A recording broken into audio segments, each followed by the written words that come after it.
Get ready, cause you're gonna laugh until your cheeks hurt. It's Ralph Begnaud's 1994 Festivals à l'Horaire with the best Cajun comedians on this planet. And now, welcome your host, Professor of French Studies at the University of Southwest of Louisiana and Cajun folklorist, Monsieur Barry Soleil.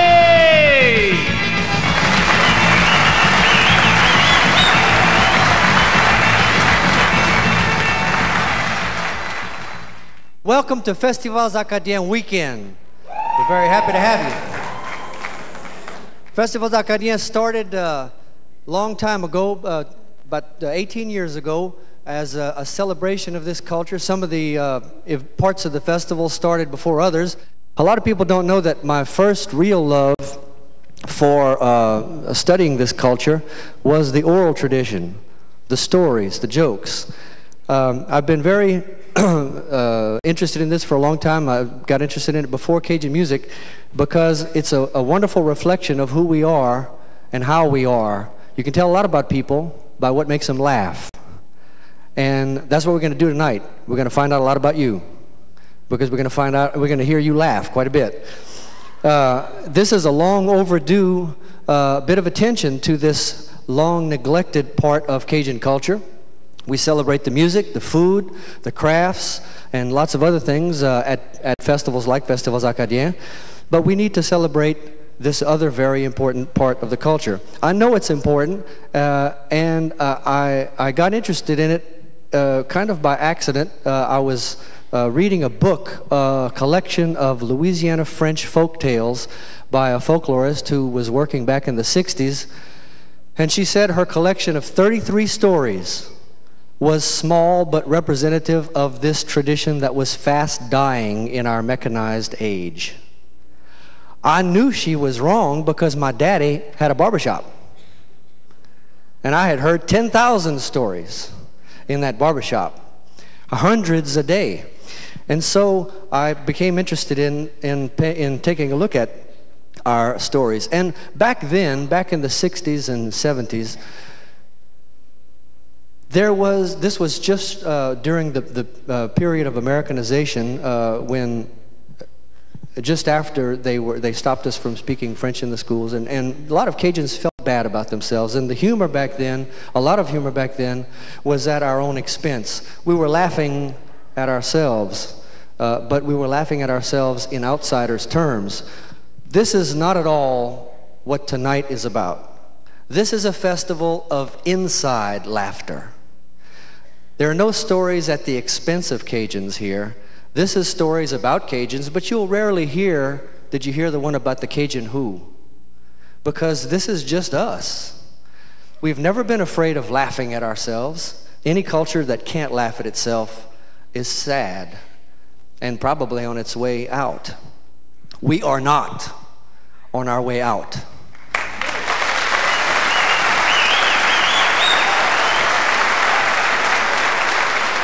If that book of 33 stories had been right, we probably wouldn't have anything to tell you. But here, 32 years after that was published, you're going to hear more stories in French from one of our performers, Mr. Ed Desautels, than were in the whole book.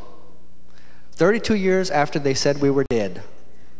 Every time they predict that we're about to die, the body sits up in the coffin and asks for another beer. We're not ready for an autopsy yet. We're still doing fine. A lot of the storytellers you're going to hear tonight were involved in such new forums for storytelling as the Liberty Theater show and the International Joke-Telling Contest in Opelousas every April. There's the organizer back there. There's a whole new vitality. And these storytellers that you're going to see tonight represent a new breed of Cajun storytellers who are taking a look around and seeing what's so funny about the way we live. In fact, the first man you're going to hear, Mr. Joe Lilly. He was born and raised in Breaux Bridge, Louisiana. He's been telling stories for a long time. And in 1989, he was the winner of the International Cajun Joke-Telling Contest. In recent years, he's made numerous appearances in various parts of the country, spreading his own brand of Cajun humor as far as he can. Would you please welcome Mr. Joe Lilly?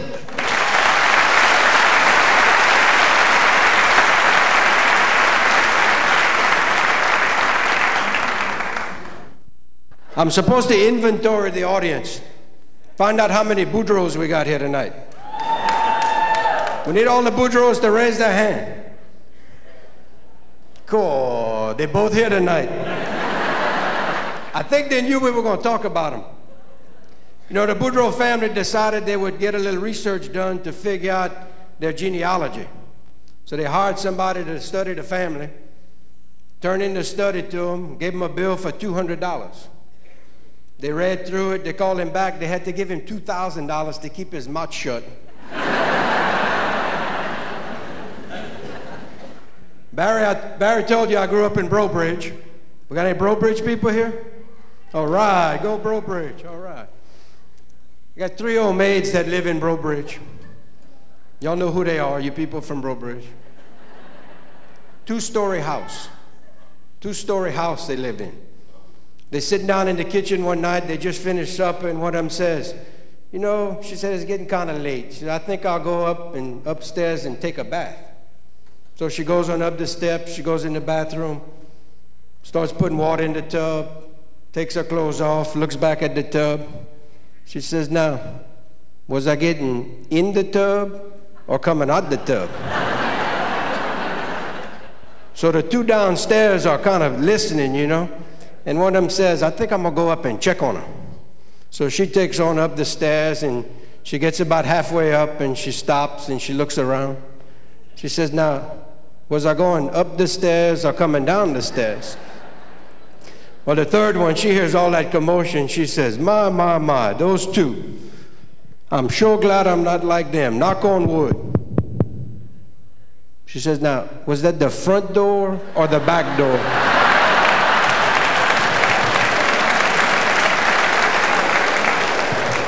We're really glad y'all are here tonight. We know y'all, we had some competition for comedy. Those of y'all that came here, and then if you really wanted some good comedy, you could have stayed home and watched Clinton on TV.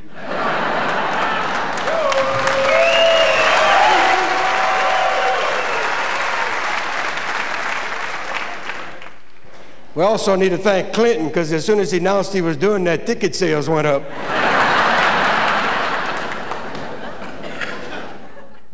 I got to tell y'all about my buddy Hebert, too. It's not just the Boudreaux. Hebert was walking down the street, down the sidewalk in Brobridge one day, and he come across Boudreaux, and he stopped Boudreaux. He said, you know, Boudreaux, he said, I've been meaning to tell you. He said, you need to get some curtains for your house. Boudreaux said, what you mean? He said, man, last Saturday night I was walking by your house, and I saw through the window, you and your wife, y'all was on the couch, y'all was kissing. Boudreaux said, man, Hebert, man, that joke's on you. I wasn't even home last Saturday night.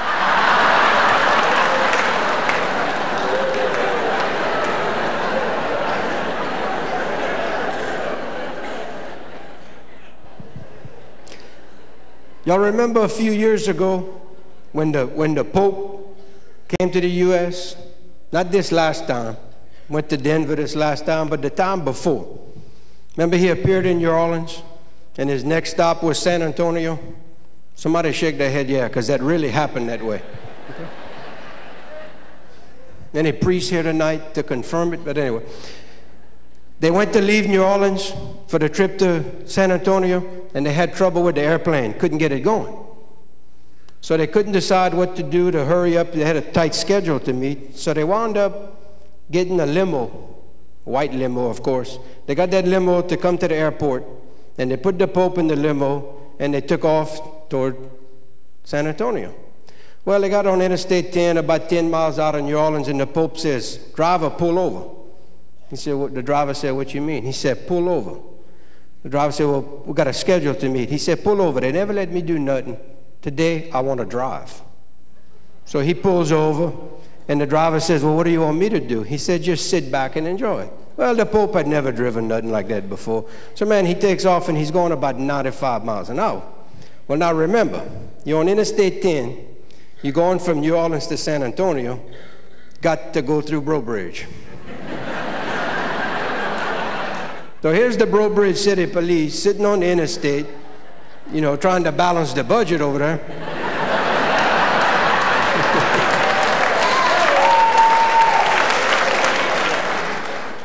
And here comes this white streak going by, you know. So finally, man, he takes off after that thing and he pulls that limo over, man, and the cop goes up to the window and he taps on the window, and, you know, they got them fogged windows in them big fancy cars, man, and the window go down. Cool. He look at that, he says, wait right here. He goes back to his car, gets on the radio to call George Menard, you know. He said, boss, he says, I got a little problem. The boss said, man, what's your problem? He said, I stopped somebody important, and I don't know what to do. He says, somebody important. He says, this is more important than Frere Kern, the mayor of Breaux Bridge? Yeah, he says, more important than him.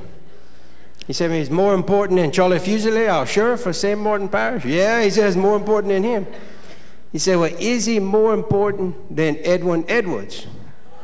Oh, yeah, he says, more important than him. He said, my God, dog, who you stopped? He said, I don't know for sure, but he got the Pope driving for him.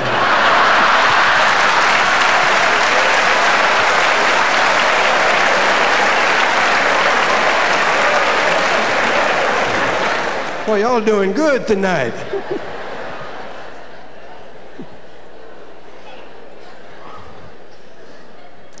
We talked about Clinton a little bit earlier. I was thinking the other day, if Clinton had been president, you know, they got the Cubans trying to get out of where they are, and they got the people in Haiti trying to get out of where they are. If Clinton had been president when the Acadians got run out of Nova Scotia, we'd probably be eating gumbo at Guantanamo Bay right now. Be crowded, too. I understand as soon as we take over Haiti, we're going after Jamaica, man. Hey, everybody's making it on tourism. We just soon get in on it. Boudreaux was driving down the highway one day, man. He look in his mirror and he see a state trooper. Man, he floored it. Shoom, took off, man. That state trooper said, man, what is this guy's problem? So, boy, he chased him down, man. That syringe going full blast, you know. And finally, he catch him. He pull him over. He says, sir, he says, let me see your driver's license. So, man, Boudreaux pulled out his driver's license. He said, Mr. Boudreaux, any particular reason you're driving so fast? He said, yeah. He says, about 2 years ago, he said, my wife, she ran away with a state trooper. He said, I thought that was you bringing her back.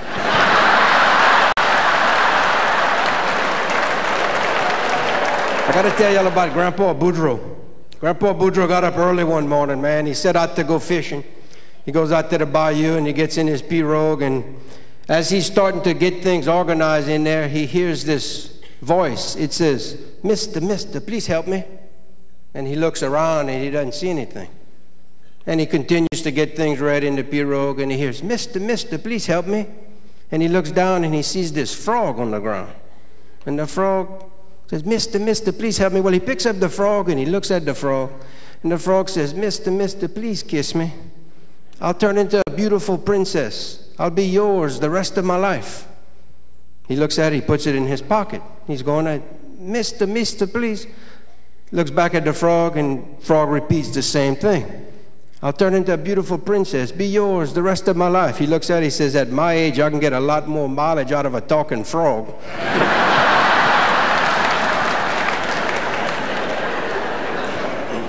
Boudreaux left home one time, man. He was going on a trip. He got on one of them big airplanes over there at that Baton Rouge airport, you know. Man, he got on there and they take off. And Boudreaux had never been on an airplane before, where they assigned him a seat. He had to sit in that certain seat, you know. So, man, he goes in there, he sits in that seat. Right next to him, they got a Catholic priest. Boudreaux knew that because, you know, he had his collar on. Them priests, they wear that when they're going where you got to pay to get the clerical discount, you know. So anyway, he's sitting next to that priest, and he's minding his own business, man. And they take off, and the stewardess come around, and that's when he found out you can buy some beers on those airplanes, you know. So, man, he bought him a beer, and he drank that real fast. And that priest kind of noticed that, you know, he's drinking that beer fast. And Boudreaux ordered him another beer, man, and he guzzled that down real fast. The priest is looking at him. Man, the third beer, he drank it fast. Well, them beers started working, you know. And man, Boudreaux started kind of getting a little fresh with that stewardess, you know. So, boy, that was aggravating the priest, but he never could he never could get a word in to try to explain to him that he shouldn't be doing that. So finally, man, they got up there to cruising attitude, and man, he cocked back in that seat, you know. And all of a sudden, man, he jumped up. And he said, "Oh, Father," he says, "I was just kind of wondering, by chance, you don't know what causes arthritis?" The priest thinks, he says, "Nah, I can get to him." He said, "Yes, my son, arthritis is caused by excessive drinking and improper behavior with women." Ooh, Boudreaux says, "Man, I was just kind of wondering." Because he said, "This morning I was sitting in that airport terminal there. I picked up that USA Today newspaper. It said the Pope got arthritis."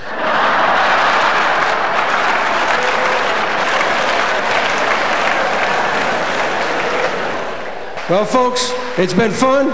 Enjoy the rest of the evening.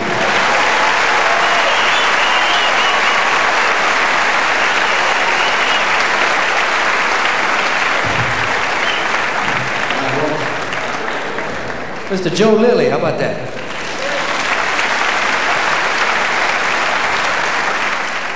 The next guy up is another local kid.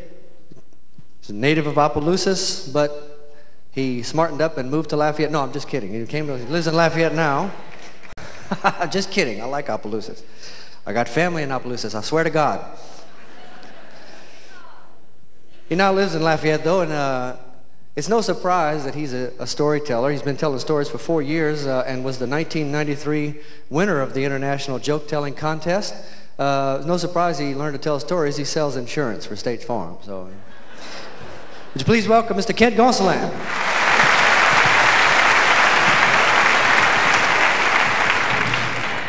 How y'all do? I got to know something before I start. How many real Cajuns we got out there? Push your hand up for me. I hope the rest of y'all are not Yankees. Because you know what my Uncle Borgar say about Yankees. Them Yankees, they're just like hemorrhoids. If they come down and go back up, they're all right. But if they come down and stay down, they're a pain in the behind. I'm all upset about my cousin Kusum. He lost his job. He been working at the Fruit of the Loom plant over in Simonville at the Drawers factory. Been working there, that's 5 years, him and his brother Papoose. They laid him off just like that after 5 years. You're not gonna believe. But Papoose come home one day, he said, "Kusum, you're not gonna believe what I found out. We can get paid for getting laid off. They call that unemployment, boy." He said, "Oh, let's go, we're going to the office there." So they go on down to that unemployment office there. They sit down with that lady, they say, "Hey, we heard that we can get paid after getting laid off at the Drawers factory." Lady said, "That's right, you can." She said, "First you got to tell me what you do at the Drawers factory there." Kusum said, "Me, I am the crotch stitcher." She pulled out that book like that, boy, she looking around. She said, "Man, crotch stitcher. Oh, that is." He said, "You make $50 a week, you're gonna get a check for." That's what I'm talking about. He said, "I go home, collect my $50. Look at Papoose. He said, "Man," she said, "What you do?" He said, "Man, I am a diesel fitter." Oh, heavy machinery book there. Put that out, boy. Diesel fitter. Oh, that's $100 a week. Kusum said, "Hold up. What you mean he get $100 a week, only get 50? Man, you just the crotch stitcher," she said. "He work with heavy equipment and machinery there. He's a diesel fitter, man. That's much more important." He said, "Lady, sit down, because I'm going to tell you how it is at the Drawers factory." Me and Papoose work in the women's underwear line. When them cassons come down that line, I am responsible for the crotch there. Got to make sure it's smooth, no rough edges like that. I got the most important job in that plant. And when I'm through doing my job, I pass that on down to Papoose. He hold that up. He said, "Me diesel fitter."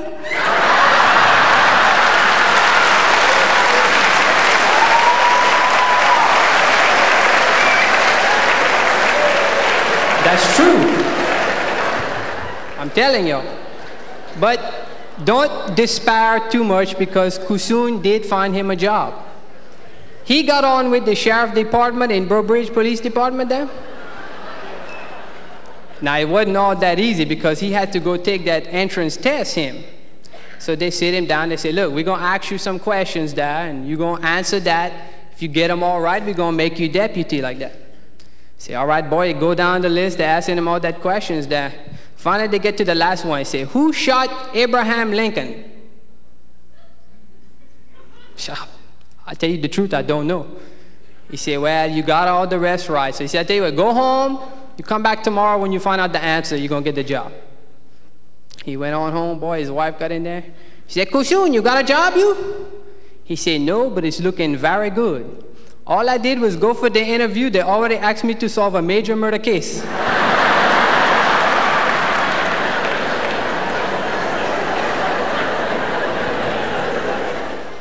I got to ask y'all this. How many married people we got? Push your hand up in the air. They're married people. Ooh, that's a lot. You see, because I'm struggling with this. I'm married. I hadn't quite celebrated my 2-year anniversary there. My wife, she's somewhere out there. Now, one couple of things I don't understand about getting married. See, when you're a Cajun, boy, you got to get married quick. Man, your mama wants you out the house. In fact, you don't reach, if you're not married by the time you turn 18, boy, you best got out the way. Now me, I drove my mama crazy. I didn't get married till I was 27. And she had I was bad as a child, man. My mom had one of them mood rings, you know, like that. One of them rings that turned a different color depending on your mood. When I was good, boy, that ring was a nice, pretty blue color. When I was bad, I had a big red mark right about there.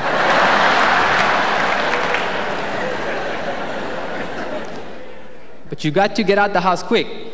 In fact, why do people give marriage such a bad name? When you're a woman, man, you get married, that's the greatest event of your life there. When you're a man, that's like the funeral. All you friends sit around there, man, he was such a good guy.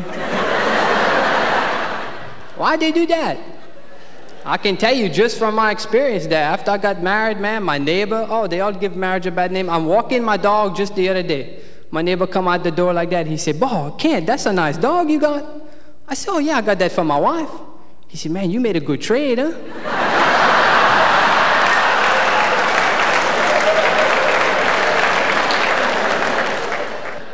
The other day, my wife and I are sitting around on the couch, boy, and she snuggled up next to me. I got my arm around her.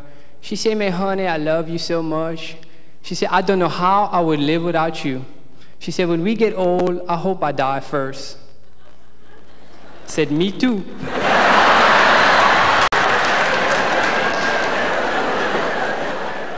Now, I got all my relatives, man. I got them to show me how to live a married life. My Uncle Bogar and Tante Aspazi, they've been married, that's about 40 years there. And you know, on their 40th wedding anniversary there, Tante Paz come up and she said, "You know, Bogar, you've been having that little silver box over there all these years we've been married." She said, "Why don't you tell me what's in that box, because you never showed me?" He said, "Well, Aspazi, we've been married so long." He said, "I guess it's time to show you." He opened up that box, man. He had 2 ears of corn in that and a roll of cash, $5,000. She said, "I don't understand." He said, "Well, Aspazi, all these years we've been married, every time I was unfaithful and cheated on you, I put 1 ear of corn in that box." Man, she said, "That's terrible. But I guess 2 times in 40 years, man, that's not too bad." She said, "But what's that money for?" He said, "Well, that's what I got from selling the corn there."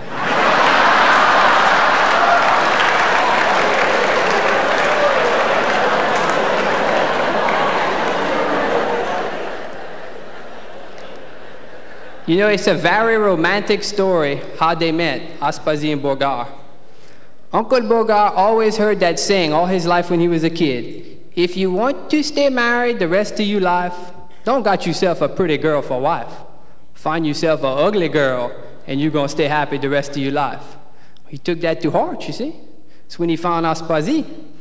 Found the ugliest girl what Coda Holmes could find. They got married, man. They lived for a while. And tell you what, after all them years, that ugly started to get in the way there. You can only put up with that for so long. So he went, brought Aspazi to the plastic surgeon like that. He said, Doc, you got to have me out. Do something with that woman's face. He said, all right, well, I'm going to check her out there, and I'm going to let you know what I can do. He gave Tante Paz that examination like that. He come back to Beauregard. He said, I think I can do something. Oh, he said, good, man, that's such a relief. He said, Tammy, what you going to start with, the ears, the eyes, the nose, what? He said, well, I think we're going to start with the nose. Oh, good. He said, that's the worst part. He said, what you going to do, maybe trim some off the edge, make it a little wide or what? He said, well, I thought we would start by putting it in between her eyes there.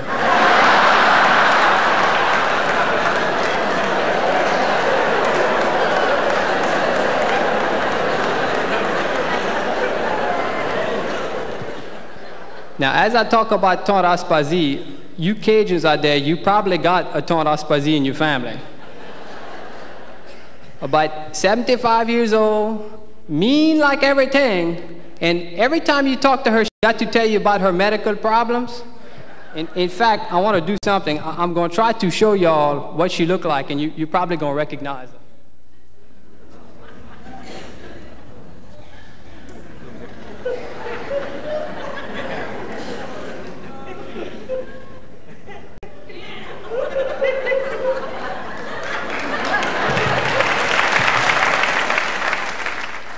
That's right, you think you got problems? You don't know what problems is. I got Cadillacs in both eyes. I misplaced my hip. Last year, I had cancer of the pantry. I ended up in one of them expensive care units. I had scat scams and KGBs and everything. And let me tell you something else. I went to the doctor yesterday. I say, Doc, man, I hurt everywhere. Every place I touch, I hurt. Look, ay-ay. Ay-ay. So he checked me out. He said, your finger's broken.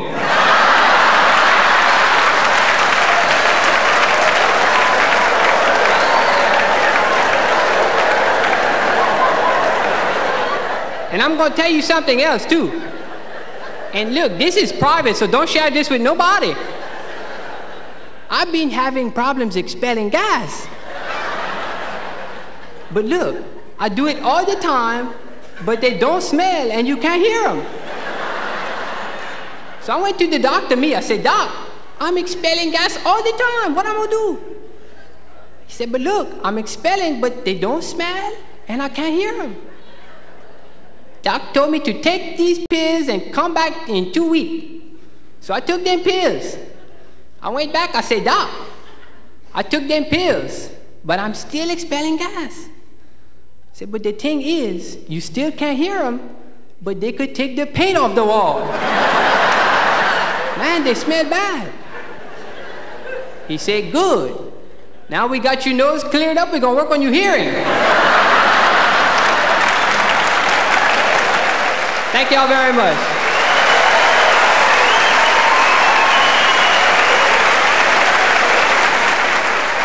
Mr. Kid Gosselin.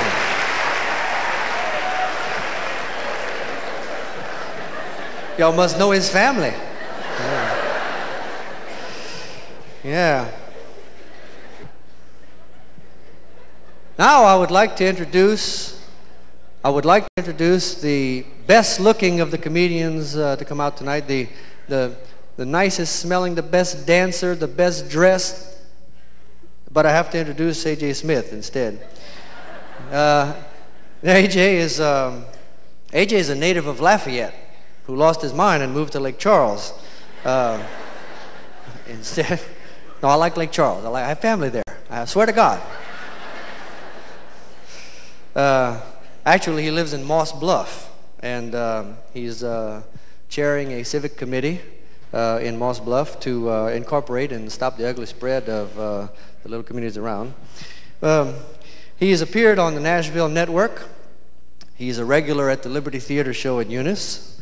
And And he's one of the funniest guys I know. He's also took a look at his family and came up with some remarkable people to rival Boudreaux and Thibodeau in Knock Font Kilot and Loveless. Would you please welcome Mr. A.J. Smith?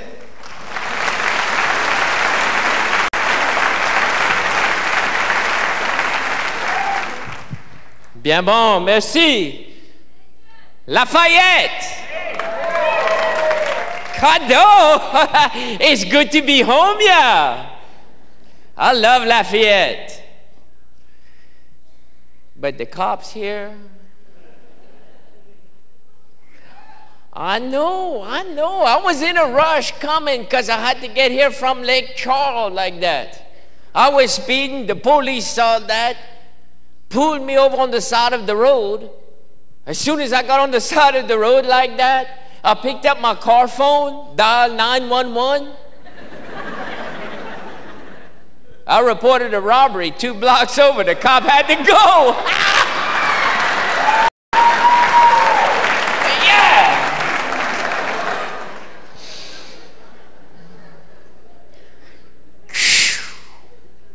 And I don't know about y'all, but this time of the year, the season like that, I get that sinus. Y'all get that? Clap if you get that. Yeah, I'm talking about, the sinus headache. God, dog. And I saw on TV the other day, they said the sinus headache that's caused by a swollen tissue.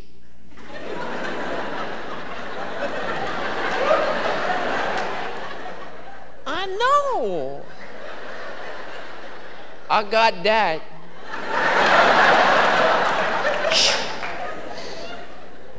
And then I saw another commercial on TV for this product that shrink swollen tissue.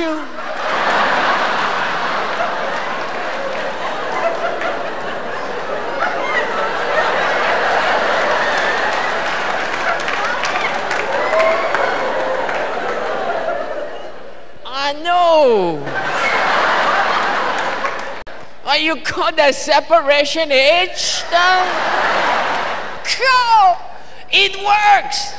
It works. You put one in each of your nose like that, though.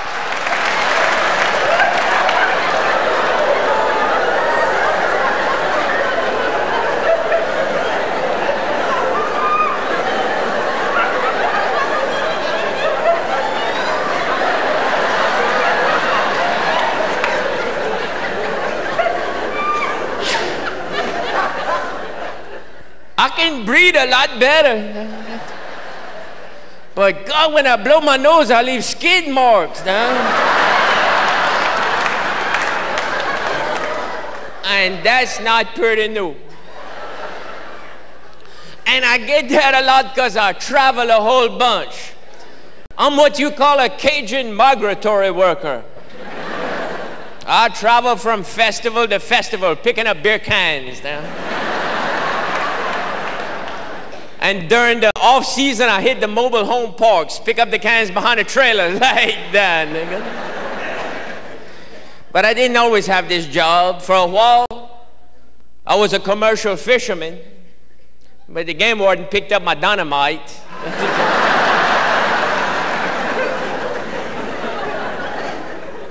I had a job in the petroleum agriculture department then.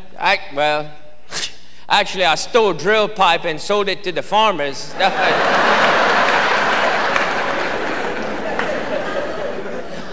And I gotta tell you, traveling around like I do, I find out it's invigorating to me to find out what people are doing that have lost their jobs, especially in that bad economic infection like we got there, you know. There's a fella in Basile, just out of Lake Charles. In Basile, manufacture bicycle. Beautiful. I look at that red, blue, green bicycle, beautiful. And the more I look at that, I realize not one of them bicycles have a handlebars, and then none of them have a seat. I say, hey, my friend, I say, what kind of bicycle is that? No handlebars and no seat. He said, that's a special bicycle I manufacture. That's for the Louisiana old man who had lost his behind it, don't know which way to turn.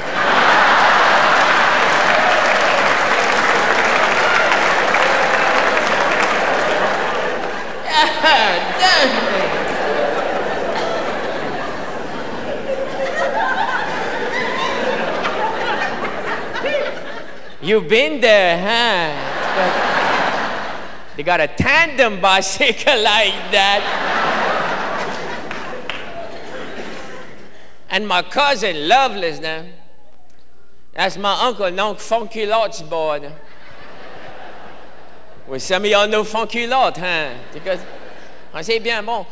Funky Lot, he got a bad problem because he done lost his job.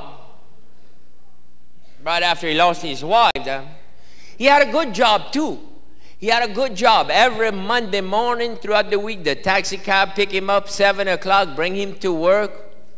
Well, one Monday morning, the cab got there. He told the driver, he said, my friend, he said, you don't have to bring me now. He said, 7 o'clock. He said, you can come at 8.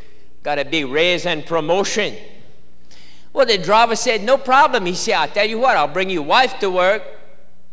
Come back, pick you up, bring you to work. He said, what? He said, my wife don't work.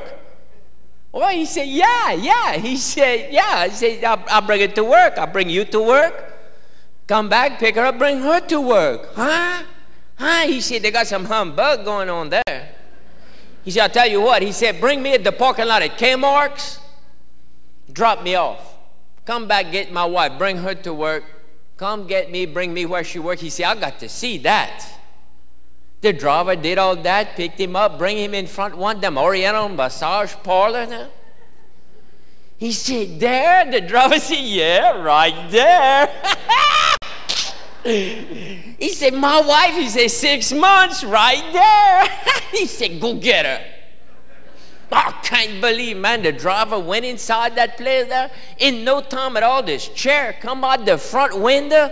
A table through the door, glass is breaking, bottles flying everywhere, dragging this woman out the front steps by her hair.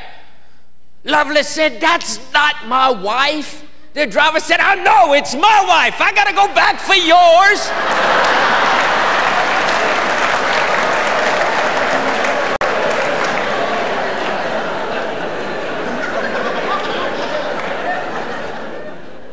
And he took to drinking after that. I said, Lovelace, how long can you go without drinking? He said, about 2 blocks. It's like, well, I asked him, I said, since you got laid off from your job, what you been doing to make money? And he said, I got a nutria farm.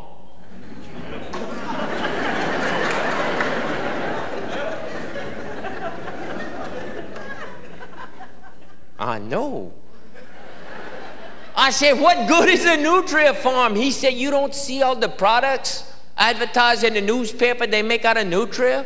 If you overweight, you want to lose some weight, they got that artificial sweetener, the nutria sweet.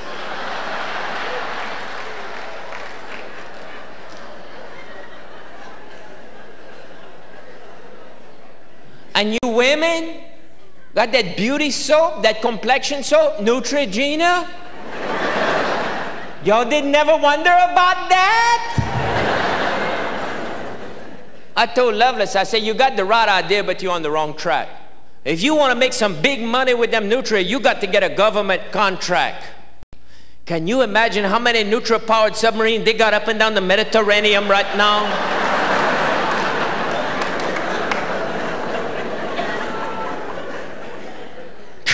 You know how many nutrients it takes to push a big boat like that?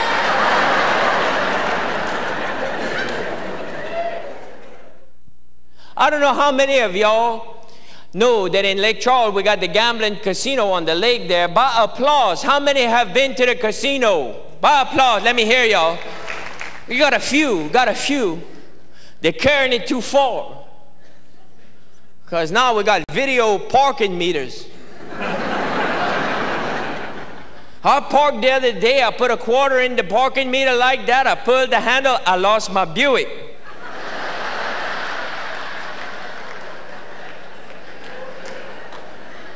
I know, I went the next day, I got a Pinto and 2 Volkswagen. We're gonna have a new state motto: union, justice, confidence, deuces, and one-eyed jacks. Me, I'm getting a bass barge, one of them party barges. I'm opening up a bourrée barge on the side.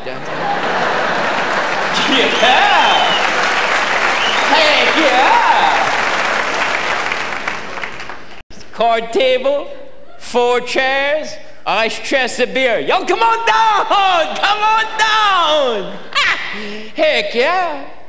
And if you hadn't been, this is the way where you park over in the parking lot and you ride the bus and you get to the landing. Well, me and Lovelace did that. We took the truck, parked, rode the bus. By the time we got to the landing where they bring the boat, this fella come running across from over there, the parking lot, hollered about, who's that got a Great Dane in the pickup truck back there? Who that owned that Great Dane back there in the pickup truck? And Lovelace said, hey, that's my dog. What's wrong with you? Oh, he said, well, my dog just killed your dog. Huh? He said, what kind of dog you got killed? A Great Dane. He said, a Chihuahua. No. He said, how in the world your Chihuahua killed my Great Dane? He said, he got stuck in his throat.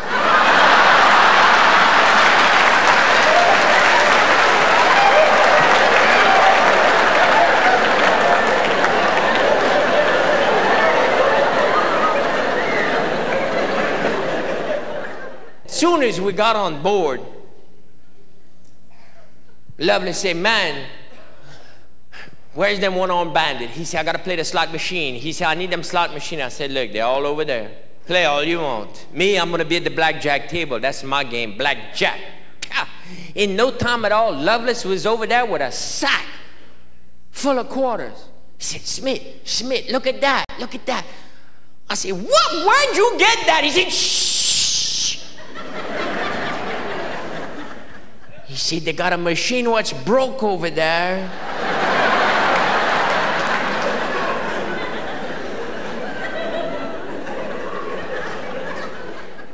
He said, let's go play it till they figure it out. I said, yeah, I got over there. I said, where is that? Where is that? He said, shh.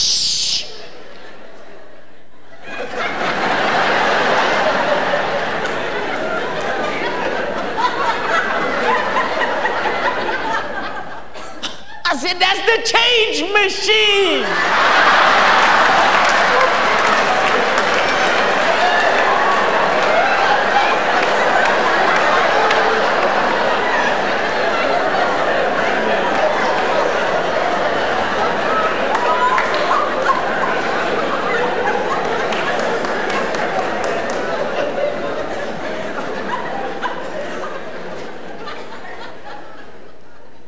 And this guy come up to Lovelace. He said, Lovelace, he said, you still selling your truck? He said, yeah. You want to buy it? $200. $200, huh? He said, I'll tell you what, knock off 20%, I'll buy it.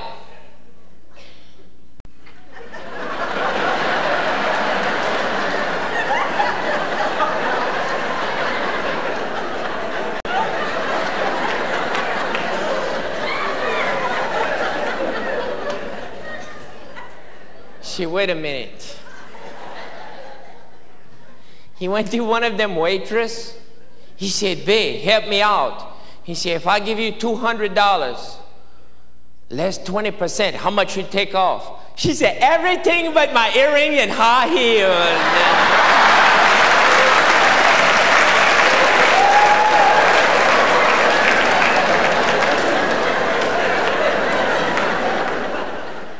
And he come by that honest year because he never finished 3rd grade. In 3rd grade, man, the teacher was writing on the blackboard. She had to raise up high to write like that. And when she did, a little boy was laughing in the back of the class. When she turned around, she said, what are you laughing at like that? And he said, teacher, he said, when you raised up high like that, he said, I could see under your dress, I see you garter there. She said, the very thought of that. You go home for 2 weeks and don't you come back. And she was mad. And she turned back to write some more. And when she did, man, another little boy started laughing. She said, what are you laughing at? He said, me too.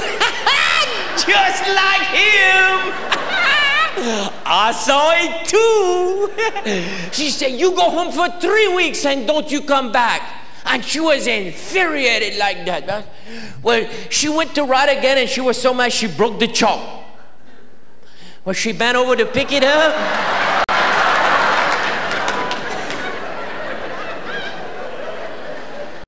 Loveless him, he just start packing his bag.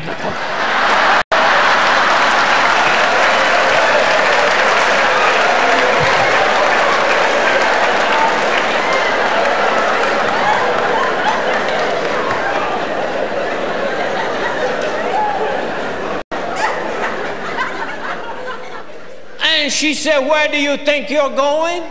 He said, man, what I saw, I don't think I'm coming back at all.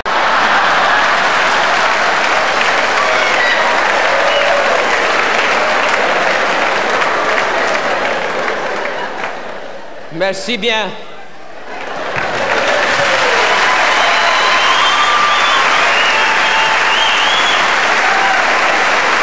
Mr. A.J. Smith.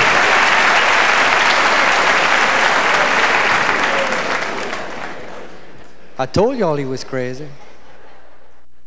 The next storyteller that we're going to be hearing is a man who's very dear to me. He was one of the first people that I met when I started collecting stories back in 1974. And the point of that storytelling venture was to collect stories in French.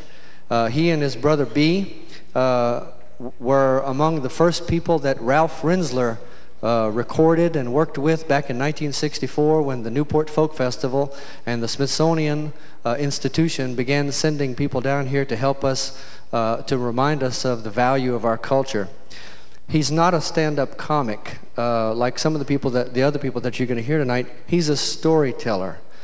He performs most often at the grocery store down the road. And his wife tells me that he is perfectly willing to stop work on his tractor and run over to that grocery store when he thinks of a story, leaving the work in the field. And he tells us stories in French. So for those of you who don't understand, he has one story in English. For those of you who don't understand, tap the person sitting next to you and I bet you they can help you out. And I'll ask you to understand that this is a very important part of this evening because the new stuff has all been told in English, as you heard, and that's a very important part of our transition, I suppose. But the old stuff is important too. It's the roots. It's where we come from. And that language represents a very old sense of humor that is very, very important to avoid losing. Let me put it to you in another way. Is Jolie Blonde sung in English still Cajun music? It's very important to preserve this, and we're very delighted that he accepted an invitation to come with us tonight from Riedel, Louisiana, and Mamou. Would you please welcome Mr. Ed Desautels? Merci, Barry. Il y avait une vieille femme un jour, elle a reminisce sur la passé. Alors, ça a été après passer des portraits. Et elle est venue sur un tout petit portrait, c'est un portrait de son mari. Elle s'est mise à jongler, voir qui elle pouvait faire avec ce portrait. Alors, ça a été à la shop et elle a demandé à un photographe. Elle dit, tu peux faire quelque chose avec ce tout petit portrait? Il dit, madame, moi je peux faire n'importe qui tu veux avec ce portrait. Elle dit, j'avais jonglé de le faire grossir. Il dit, je peux le faire aussi gros que vous le voulez. Comment gros vous le voulez? Bien, elle a dit, elle voulait. Et ils ont pris la mesure. Elle dit, j'ai été dit que tu pouvais le mettre en couleur. Oui, il dit, je peux le mettre en couleur. Il dit d'autres choses, madame. Elle dit, la cicatrice, il a sur sa joue. Elle dit, tu peux y ôter ça? Il dit, oui, madame, si vous voulez. Je vaillotais. D'autres choses, madame? Elle dit, tu connais, je l'aimais mieux sans sa moustache. Et elle dit, là, il a cette moustache. Tu peux y ôter cette moustache-là? Oui, madame, il dit, c'est pas de trouble du tout, je vais y ôter. Il dit d'autres choses, madame? Elle dit, quand il était jeune, il a pris ce portrait. Il était connu pour avoir les plus beaux cheveux qu'il y avait. Elle dit, tu crois que tu pourrais y ôter ce vieux chapeau, là? Il dit, ouais, madame, si vous voulez y ôter le chapeau, on va y ôter son chapeau. Il dit d'autres choses, madame? Elle dit non. Grossis le portrait, comme je t'ai dit. Mets-le en couleur. Ôtez sa cicatrice. Ôtez sa moustache. Et ôtez son chapeau. Il dit, madame, vous se rappelez à quel bord de sa tête il séparait ses cheveux?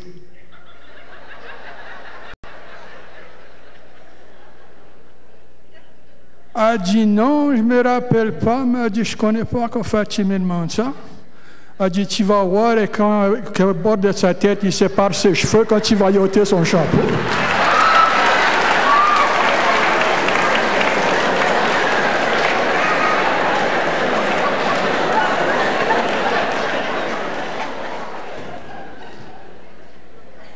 Et ce vieux homme,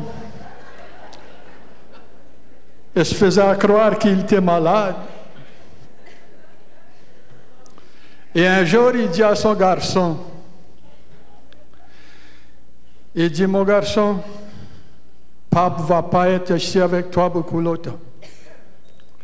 Parce qu'il dit, je suis beaucoup malade. Beaucoup malade. Son garçon dit, qu'est-ce qu'il y a de wrong avec toi? Bien, il dit, je ne connais pas. Il dit, c'est ça qu'il trouve. Il dit, il n'y a pas de docteur qui peut trouver qui c'est qu'il y a de wrong avec moi.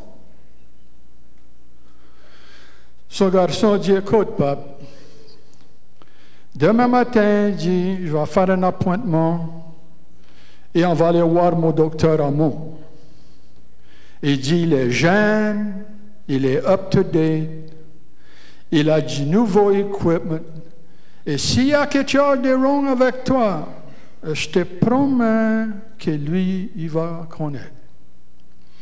Alors, c'est le lendemain, ils ont été voir le jeune docteur. Le jeune docteur l'a bien examiné, d'un bout à l'autre. Et quand il a fini, il dit au vieux, il dit, Pape, il n'y a absolument rien, il dit, que moi je peux faire pour toi. Absolument rien. Mais il dit, je connais que c'est y a de wrong avec toi, et si tu veux t'aider, tu peux revenir Gaillard. Il dit, Pape, il dit, t'as pris t'abuser à faire l'amour. Le vieux homme me dit, qu'est-ce que c'est à dire, Doc? Il dit, trop d'amour pour votre âge. Trop d'amour pour votre âge. Alors, il a demandé au docteur, il dit, qu'est-ce qu'il faut que je fais? Il dit, pour y revenir Gaillard. Bien, il dit, la seule chose que tu as besoin de faire pour y revenir Gaillard, c'est coupe l'amour des moitiés. Le vieux homme l'a jonglé un bout de temps.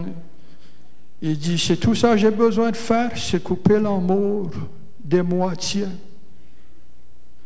Le docteur dit, coupe l'amour des moitiés et tu vas revenir Gaillard. Et le vieux homme là, a jonglé un bout de temps. Il dit, Doc, il dit, quelle moitié faut que je coupe?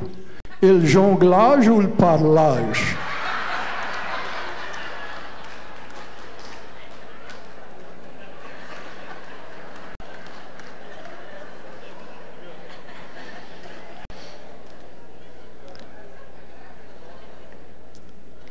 This little boy was in his mother's kitchen. And she said to him, she says, son, take this bucket, go to the bayou, and get mama some drinking water. And she said, walk in the bayou, go up where the water is clear and where there's a good current and the water is fresh, and bring mama some drinking water. So the boy took the bucket, he went to the bayou, and he came right back. So when he came back, his mother asked him, she said, son, where's my drinking water? He says, in the bayou. She says, where's my bucket? He says, in the bayou. Well, she said, what happened? He says, Mama, I did just like you told me to do. I walked up to that bayou, and he says, I walked into the bayou up to where the water was running, it was clear, and he says, when I came to catch that water, he says, Mama, I put that bucket on the top of a big alligator's head. He says, Mama, that alligator was as long as from here to the wall. His eyes were this big, his mouth was open this wide, his teeth were this long.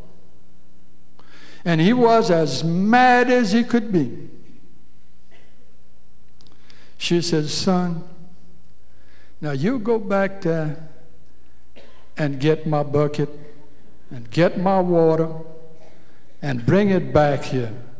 That alligator's gone.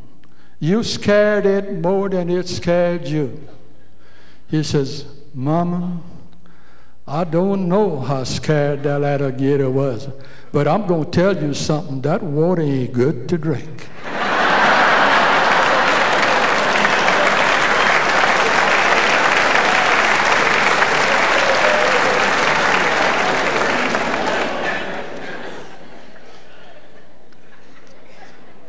Si Pierre avait un clos de maillis,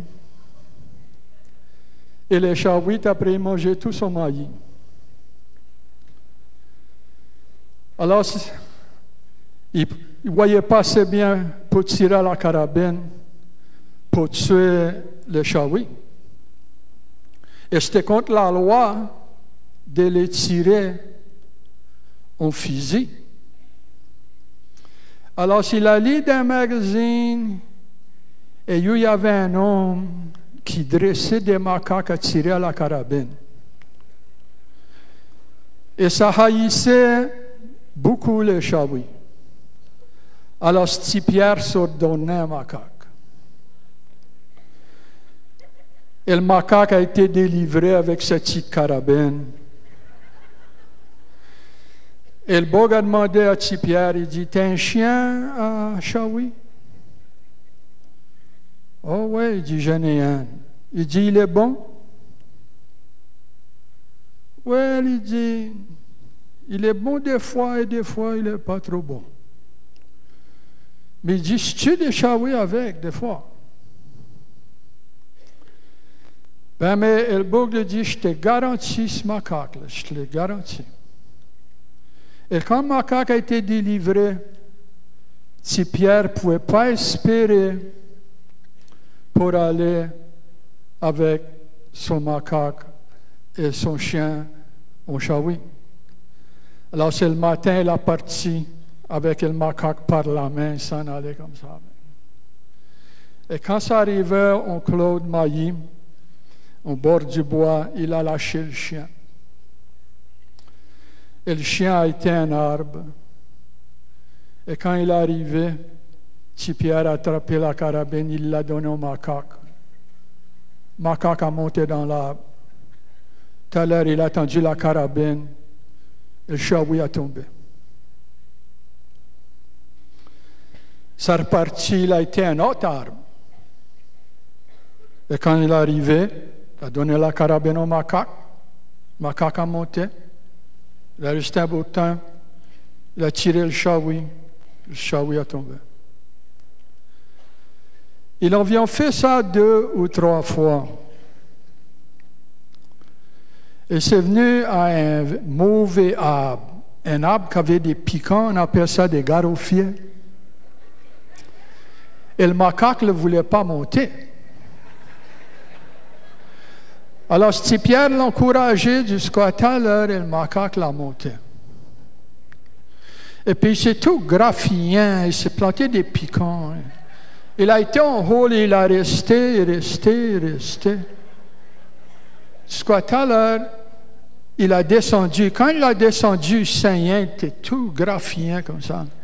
Il était fâché, il est venu, il s'est planté devant le chien, il a tiré le chien entre les 2 yeux. Alors, Pierre a pris le chien, puis il s'est retourné chez lui. Il a pris le macaque, il s'est retourné chez lui. Et le beau qui avait vendu le macaque l'a appelé. Il dit, j'étais intéressé de connaître comment la chasse avait été. Bien, il dit, ça a bien été pour un bout de temps. Mais là, il dit, il était un arbre, et il ne voulait pas monter, mais je l'encourageais, je l'ai fait monter. Il a monté en haut, il n'y avait pas de chaoui, il a descendu, et il a tiré mon chien entre les 2 yeux, et il l'a tué. Et le bourgle dit, je connaissais, il y avait quelque chose que je devais dire, et il dit, j'ai oublié de dire. Il dit, il y a une chose que ce macaque-là va pas endurer. Il dit, ça, c'est un chien menteur.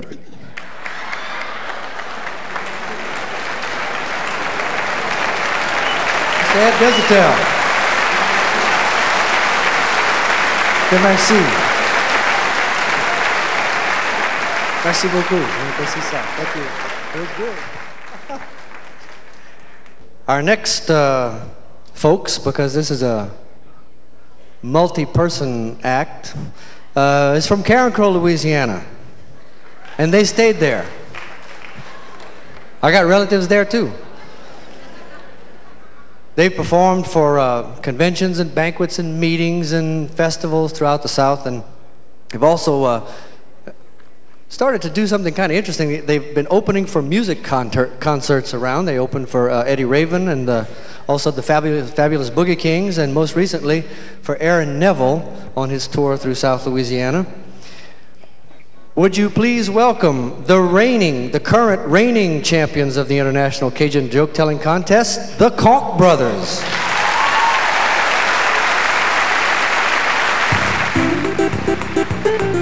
Hey, Laba! Well, goodbye, Joe. Me gotta go, me oh my oh. Me gotta go pull that B-road down the bayou.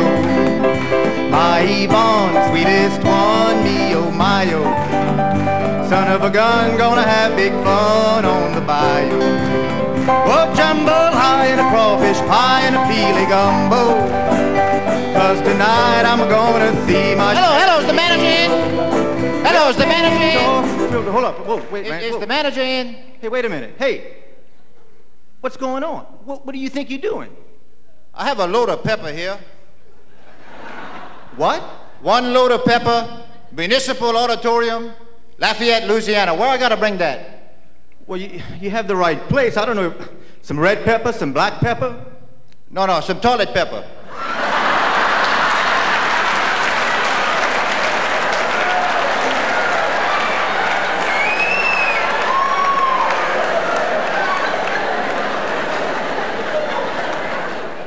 Don't you see all these people out there?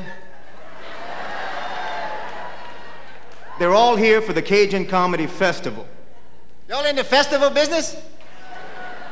My name's Gaston. I'm in the toilet pepper business. I used to work in a prune juice factory. Yeah, I was a taster in a prune juice factory.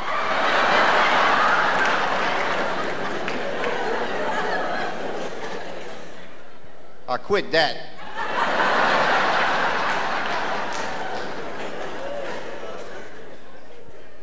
I'd work one day, then I'd have to take 2 days off.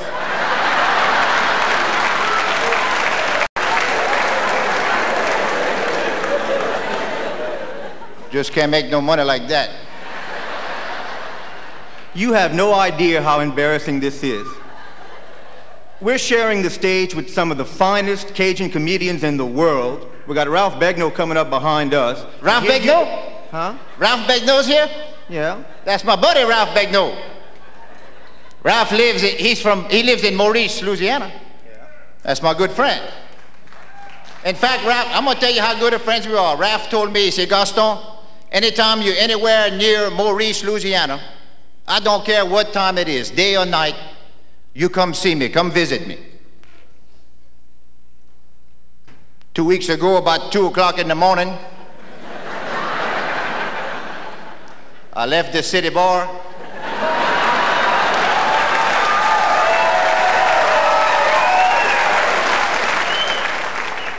I said, I'm gonna go see my buddy Ralph. He told me to go visit him. Man, I found his house. I knocked on the door, and his wife answered the door. I said, ma'am, I know it's kind of late, but is this where the great Ralph Begnaud lives? She said, yeah, just bring him on in, lay him on the couch right there.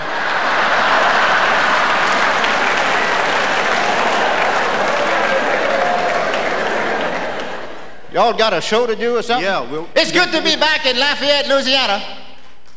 Last time I was in Lafayette was back when I was in high school for a championship baseball game.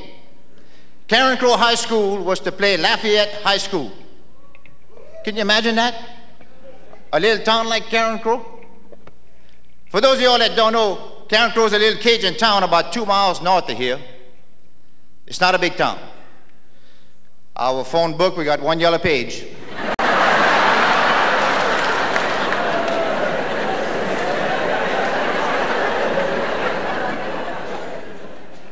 We got some good news this week. They're finally going to put a traffic light in Karen Crow. Man, everybody's excited. They all got the colors picked out and everything.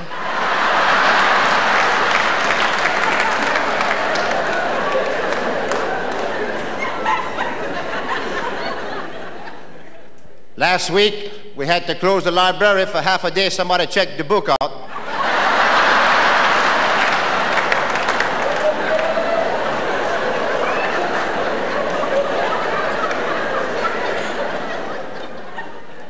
Then when they brought it back, they weren't even through coloring it.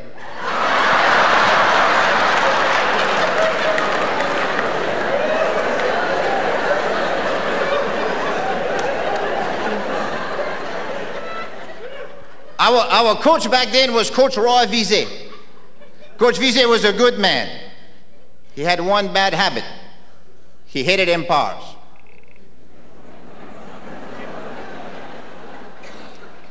Then he was in a bad mood already, because on the way to Lafayette, we caught us a flat tire. I hate that. There you are on the side of the road, everybody passing, they all turn their head and look at you, but nobody stopped to help you. You notice that? Finally, one of them state petroleums drove up.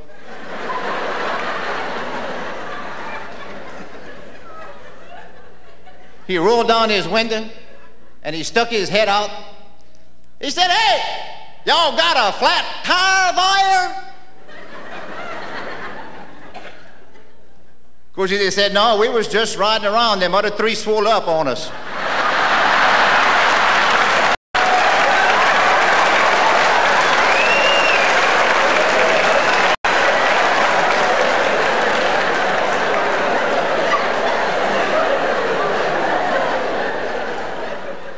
But we made it to Lafayette. We got here, buddy. We got here, and that ball game barely got started, and them empires started messing up.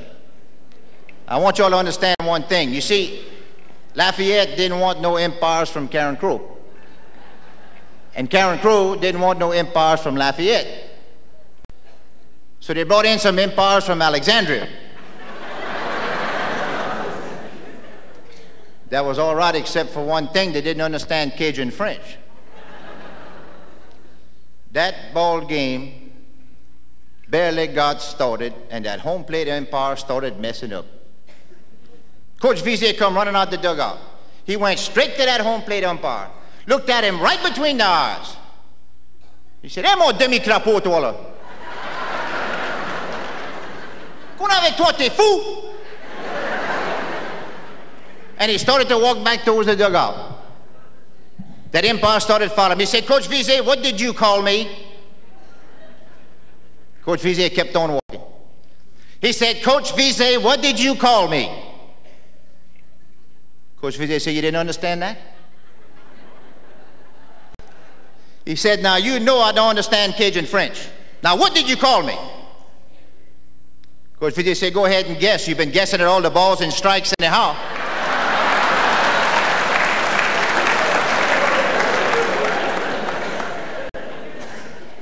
That umpire said, "Coach Vizay, let me tell you something right now. When you get between these two white lines on this here baseball field, I'm the boss. You understand that? B-O-S-S, boss." Coach Vizay said, "Yeah," he said, "I understand that. If you spell it backwards, it's double S-O-B."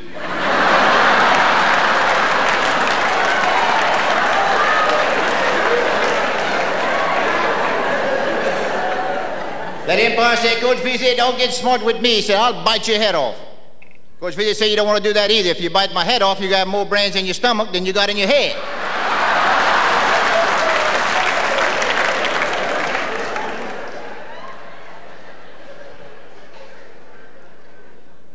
Coach Vizay said, "Umpire," he said, "let me ask you a question." He said, "All right." He said, "If I call you a couillon, you going to kick me out the game?" Umpire said, "You darn right I will." He said, "If I don't call you a couillon, if I just think it, you gonna kick me out the game?" He said, "No, coach." He said, "I can't kick you out the game for something you're just thinking. I'm not a mind reader. Why you wanna ask me a question like that?" Coach Vizay said, "Because I think you're a couillon."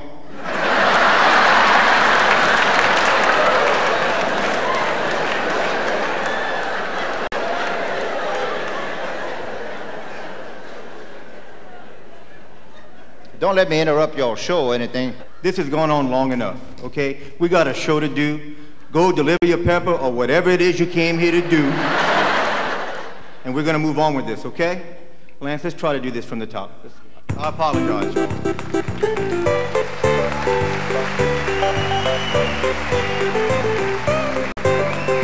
Jambalaya and a crawfish pie and a filet gumbo. 'Cause tonight I'm gonna see my Cheramio. Well, big guitar, fill fruit jar, and Begnaud. Son of a gun, gonna have big fun on the bayou. What jambalaya and a crawfish pie, Filet gumbo. Jambalaya, crawfish pie, filet gumbo. Son of a gun, gonna have big fun on the bayou.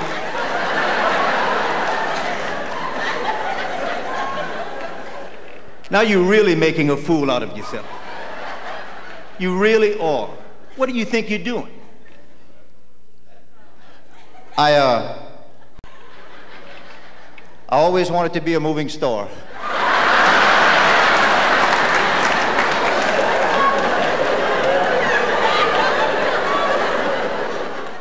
And I saw the piano and the guitar and everything, and I thought maybe I could be a part of your show. A part of our show? You can't just walk in and be a part of the show. I mean, we've rehearsed this, we've prepared for it. You don't know the first thing about putting on a show. Well, I thought maybe y'all could learn me that. You don't know the first thing about it. I mean, there's a lot that goes into it. We do an opening song, and then we kind of chat with the people a little bit, let them know something about us, and then we go ahead and do our songs that Let them know a little bit about yourself. Well, that's what we do. Okay. Ladies and gentlemen, at this particular time in my show, I'd like to tell y'all a little bit about myself. My name's Gaston. I come from Carencro, Louisiana. I come from a wonderful family. My grandparents, wonderful people. They just celebrated their 50th wedding anniversary. 50 years of marriage. That's nice, huh? That morning, my grandma told my grandpa, she said, Pop, what you say I go and kill a chicken and make a gumbo? Pop said, why you want to blame a chicken for something that happened 50 years ago?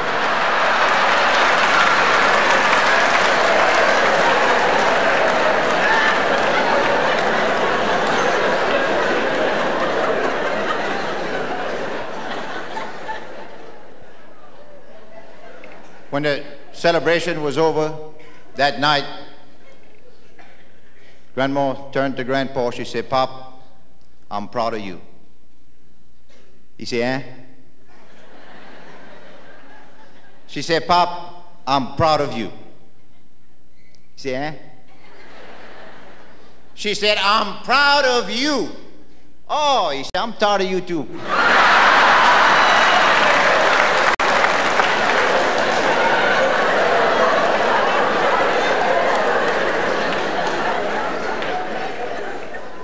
But Pop was my friend.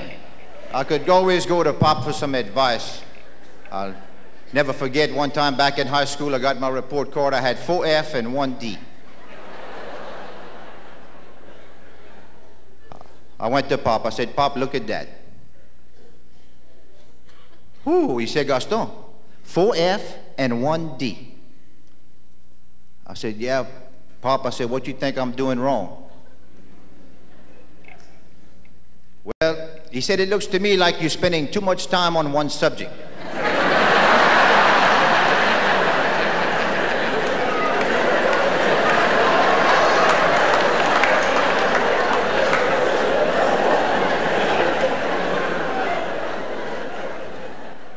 Man, when I showed my report card to my daddy, that was a different story.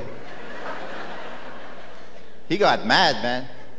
In fact, I went right back to school and I went straight to my teacher. I said, teacher, look, I don't want to scare you. But my daddy said if I don't start making better grades, somebody gonna get a whipping.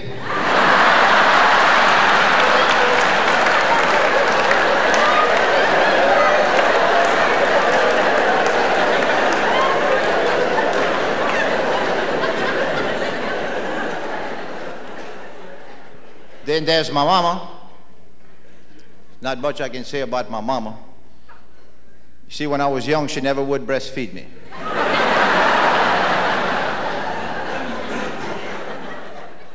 She said she just liked me like a friend.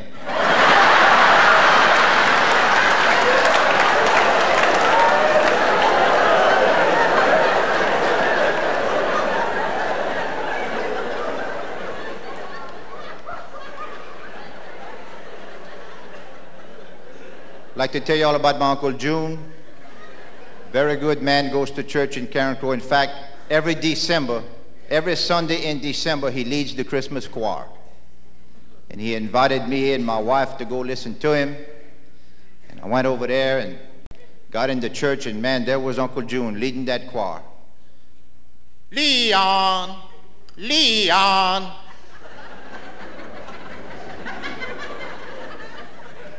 I went up to him, I said, Uncle June, if you take that song book and turn it around, it said, Noel, Noel.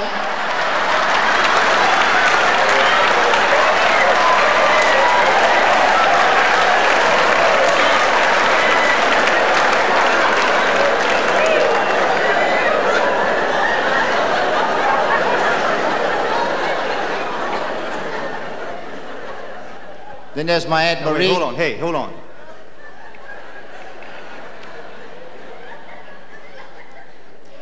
You're missing the point. I'm talking about an introduction of the band, not a life history of yourself. Oh, just a nice, short, professional introduction of the band. Introduce the band. Ladies and gentlemen, extinguished guests,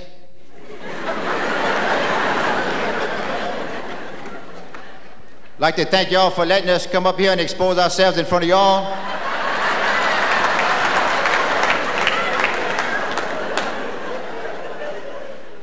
At this particular time in my show, I'd like to introduce the band.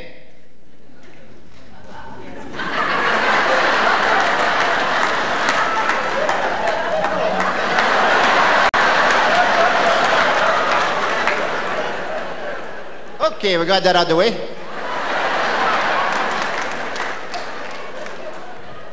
This isn't working. Let's try something else. Look, I'll tell you what, this is the part of the show where we do our original song. So if you want to back off and let us do that, we can continue on with that part of the show. I wrote a song. You wrote a song? Wrote a song back when I was first to get married. In fact, I keep the words right here close to my heart. Now wait a minute, that's not where your heart is? Yeah, right here. Come on, that's not where your heart is. Ever since I was a little bitty boy, my grandma would come up to me and she'd go, "Shy little heart."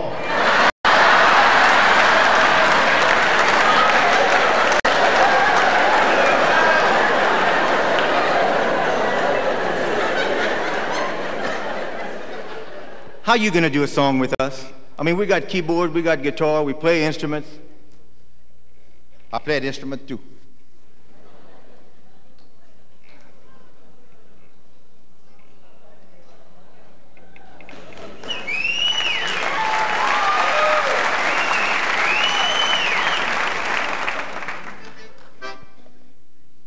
Ladies and gentlemen, this is a Cajun French accordion, sometimes known as a Karen Crowe air compressor.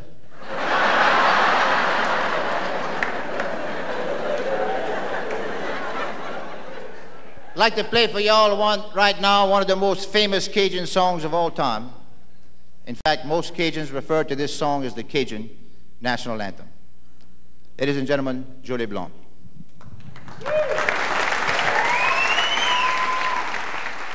Okay, Lance, let's try to follow this guy. We're in C. Okay, ready? 2, Hold on. 3, Something's 4. not right here. What's the I matter? told y'all this was the national anthem. You're supposed to stand up for the national anthem. Now come on, everybody stand up. Thank you.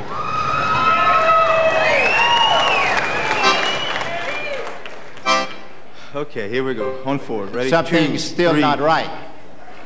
What's the matter now? For the national anthem, you're supposed to put your hand on your heart. Everybody put your hand on your heart.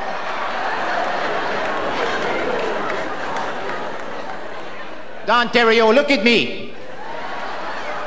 You want to put your hand on your own heart, please?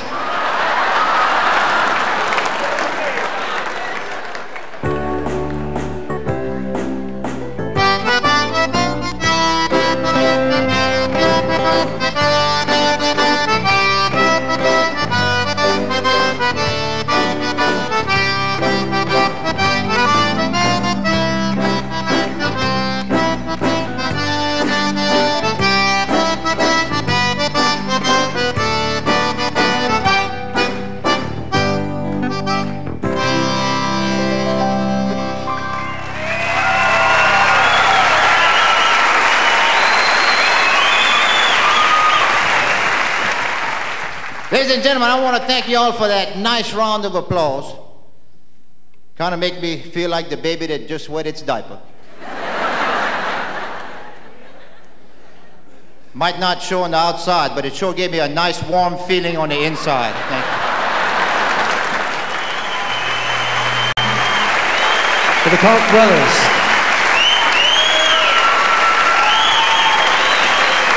Larry, Mark, and Lance. Let's see if you learned something. This is a quiz. Boudreaux and Thibodeau have become some of our favorite characters. And you know they live in L'Anse-à-Guigiche. Y'all know where L'Anse-à-Guigiche is? Some of you who watch the Liberty Theater show know where L'Anse-à-Guigiche is. C'est juste l'autre bord de bord ici, entre ici et là-bas, juste en traversant du petit pont qui est plus là. So, there was an armored car going through L'Anse-à-Guigiche, and it hit a bump in the road, and the roads are bad ever since the bridge is out. Especially if you try to cross that ditch where the bridge was. Anyway, it hit the bump, and a sack of money fell out. Well, you know, they noticed that when they got back, and they sent somebody to look for it. And so the agent started looking around, and he heard that somebody that matched Boudreaux's description had been seen with a sack on his back. going toward his house. So he asks around, and they told him where he lived. So he went over there and he said, "Hello, Mr. Boudreau, I have a few questions for you, please." Boudreau said, "Excusez-moi, moi je parle pas en anglais du tout. Comprends pas l'anglais du tout." "Okay, I'll be right back." Went back to the little store and he hired somebody to go and translate for him. He brought Thibodeau. Thibodeau goes, he says, "Tell him that we're looking for a sack of money that fell out of the truck, our truck, when it hit a bump in the road." Il dit, il a pris chercher un sac d'argent qui a tombé de leur truck quand ils ont frappé un trou. Il dit, moi j'ai pas vu rien de sac. Moi je connais pas rien pour un sac. He says he doesn't know anything about a sack of money. Well, tell him that a lot of his neighbors saw a man who looked exactly like him carrying a sack that looked exactly like ours toward his house. Il dit qu'il y a un tas de monde qui a vu un homme pareil comme toi, avec un sac pareil comme leur sac, après aller à ta maison.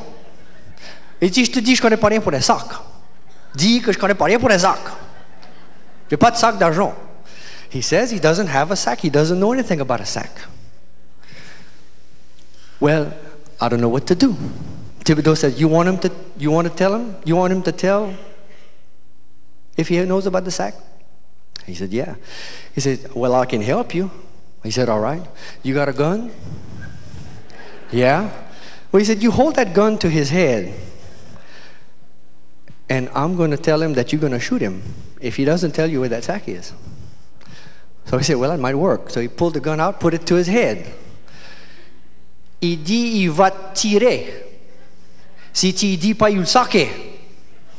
Boudreau dit, écoute, le sac est droit là, à côté de du coin de sur la galerie. Tu tournes à la gauche et puis je l'ai planté droit là, puis il est caché en haut, la maison est là. See, what did he say? He said, you go ahead and shoot him, you ugly sneaking bastard.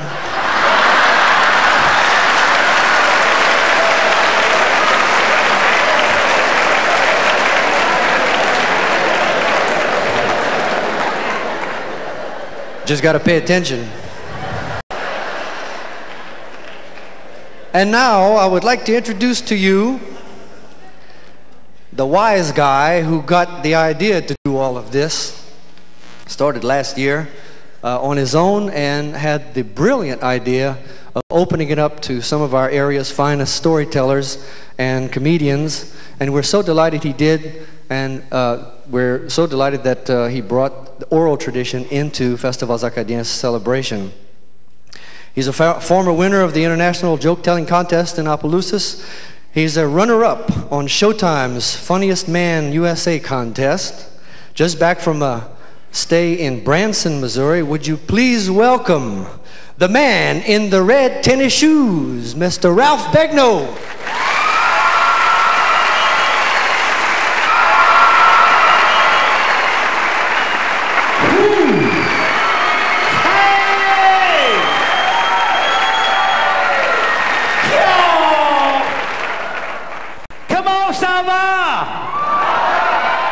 How many Cajuns in here? By applause, Cajun!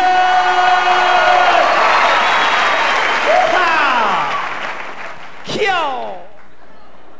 Well, first of all, for the people that's not from here, I have to explain the word Kee-Yaw.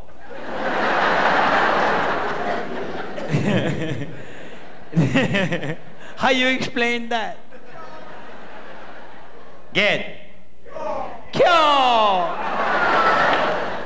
The word Kee-Yaw is a Cajun term. It comes from a little bitty Kee-Yaw bird, a little bird called a Kee-Yaw bird. It's about that big. It lays an egg about that big. And it turns around and goes, Kee-Yaw!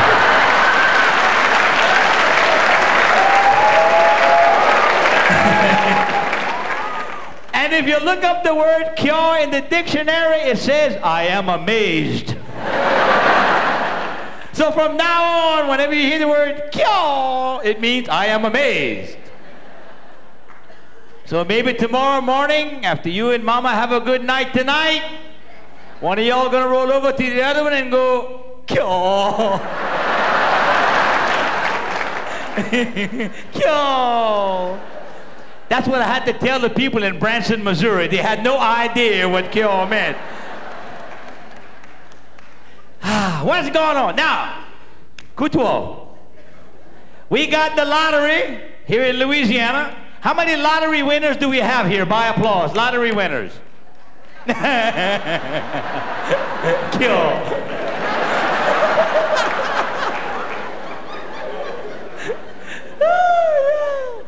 How many people here voted for the lottery because the teachers were going to get a pay raise? By applause.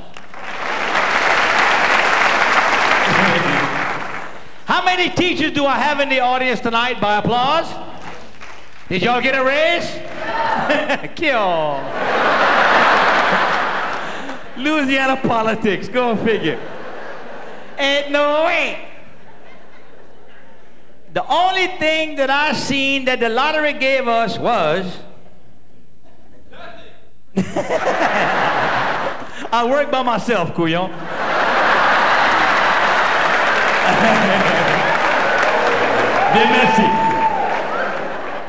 You're right, you're right. The teachers didn't get put on. You can book that. They didn't get put on. Well, I've seen now my governor, I'm not going to say y'all voted for him, I'm going to say my governor, he passed the lottery, and all I saw was that my governor got a brand new wife.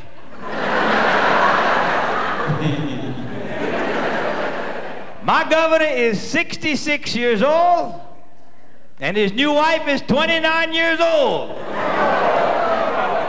Kill!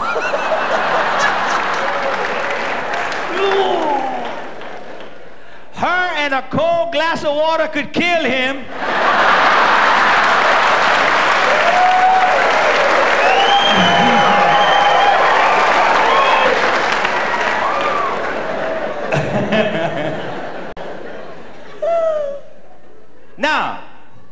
Now we got, in the state of Louisiana, we got video poker.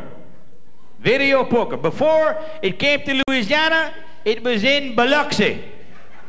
All the Cajuns used to get on them buses and go to Biloxi.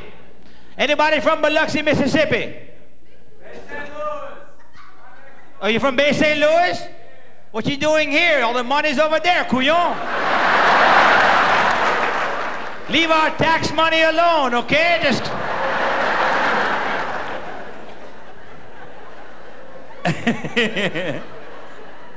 Me? I get on. Now they got buses. They got buses that come to town and picks you up and brings you to Mississippi to go play cards and video poker and all that stuff. You understand what I'm telling you?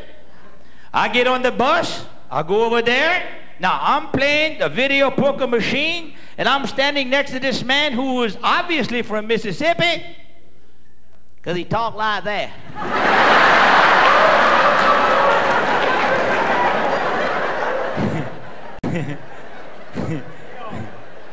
He had an accent.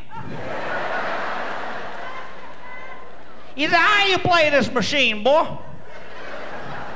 I went, "Kee-Yaw."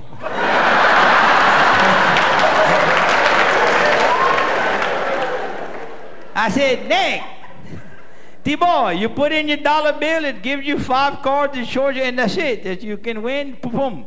He goes, "Okay."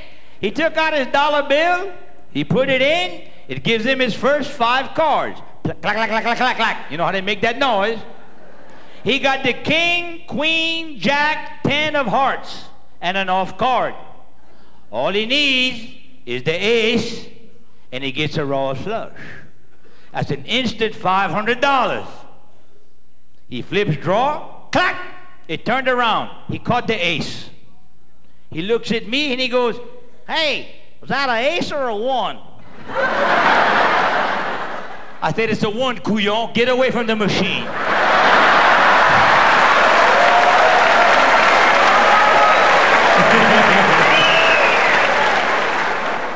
It started paying off. Clack, clack, clack, clack, clack. He goes, "What's that noise?" I said, "The valve's a bad neg. It needs oil. Get away from the machine."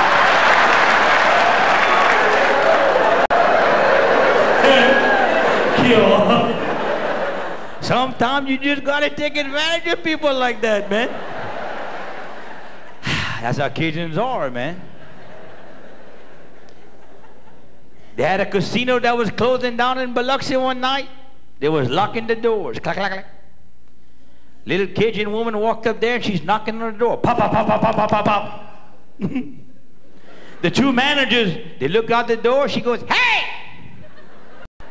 You ever notice when a Cajun gets excited, his voice changes? Hey! She goes, I've got $2,000 right here. $2,000 right there. I want to throw the dice one more time. Please, I feel lucky. I think I can win. Please let me throw the dice. They say, well, come on in. They let her in there. She walks up to the dice table. She picked up the dice. She put down her $2,000. She stepped back from the table. She took off her raincoat. Elle était tout nue comme un var. Naked like a worm. You understand what I'm telling you? Naked like a worm. She took the dice and she threw the dice and she yelled, 7! Picked up the $4,000, put on her raincoat. She walked out the door. One manager said to the other one, hey man, you seen that 7? The other one goes, no, I thought you was watching the dice, Queen. This Cajun is coming back to Louisiana with $4,000. Bringing back that money. That's a Cajun. Be proud that you're a Cajun. Am I right, Cajun?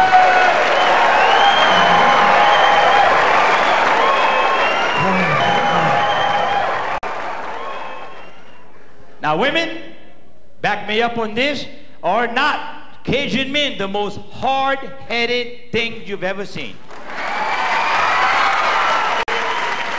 T'appelles ça en français, you call that in French? Tête de. Hard head. That's hard head, that. Get. Women, will not a Cajun man ride around until he runs out of gas before he'll stop and ask for directions.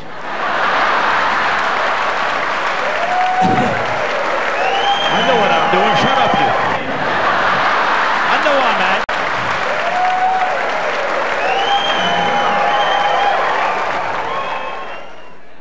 And you ever notice when they start running out of gas, they lower the radio.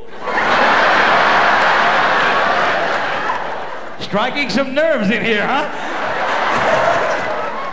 And when it's past E, he's going to tell his wife, shut up, you, don't say nothing till we get there. They're hard-headed. They're hard-headed. When a Cajun man's mind is set, it's set. When he made up his mind, he has made up his mind. Comprends? You understand what I'm telling you? Now, women, back me up on this. Cajun men are not the most romantic people in the world. You see, look at women going, oh no. She's going, oh, you, oh no, not you. They're not. You have people like Julio Iglesias. You know Julio? To all the girls I've loved before, they never did it my way. Look, the women, they're going, oh.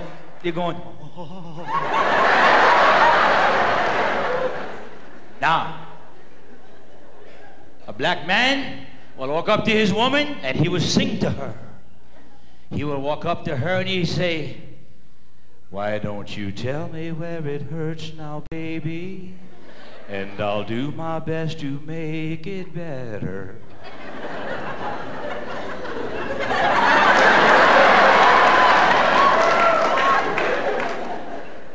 The Cajun man, he'll walk up to his woman and he goes, hey! You got an itch you want me to scratch?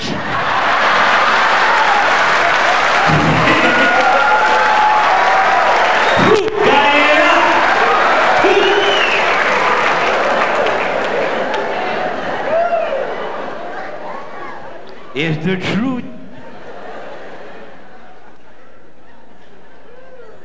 See, Cajun people are creatures of habit. They are creatures of habit. A Cajun man will take his beer, he'll drink his beer, he will set it down on this stump, he'll go fishing for 14 hours, go shrimping, come back. That beer better be right there when he comes back. Am I right, people? It better be right there. Creatures of habit.